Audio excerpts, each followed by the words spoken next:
بسم اللہ الرحمن الرحیم۔ اقوال زری۔ ہر ٹوٹی ہوئی امید مجھے میرے اللہ سے جوڑتی ہے۔ انسان چہرہ تو صاف رکھتا ہے جس پر لوگوں کی نظر ہوتی ہے، مگر دل کو صاف نہیں رکھتا جس پر اللہ کی نظر ہوتی ہے۔ سورہ یوسف سکھاتی ہے، بیمار صحت یاب ہو جاتے ہیں، کھوئے ہوئے مل جاتے ہیں، مشکلیں آسانیوں میں بدل جاتی ہیں اور غم خوشیوں میں بدل جاتے ہیں۔ بے شک سب اللہ کے حکم سے۔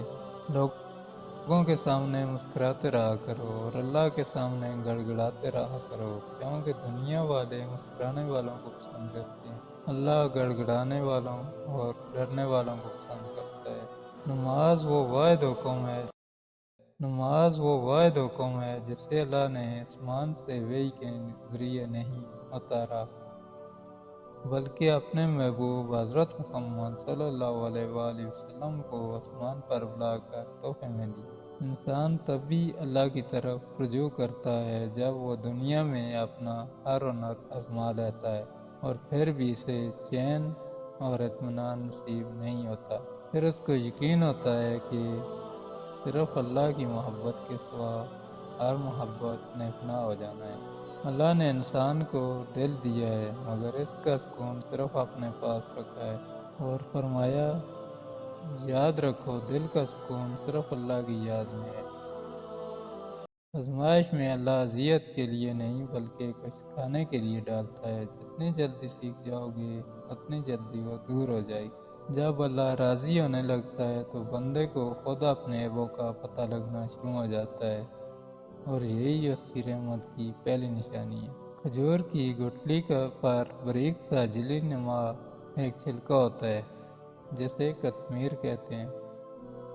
اللہ فرماتا ہے انسان اس کا بھی مالک نہیں، پھر اکڑ کیسی؟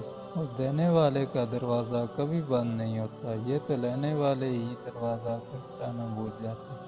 اس کائنات میں صرف اللہ کی رحمت کی دکان ایسی ہے جہاں خریداری کے لیے اگر جیب میں کوئی نیکی نہیں تو آپ ہاتھوں پہ چند آنسو رکھ کر جو چاہے لے لیں۔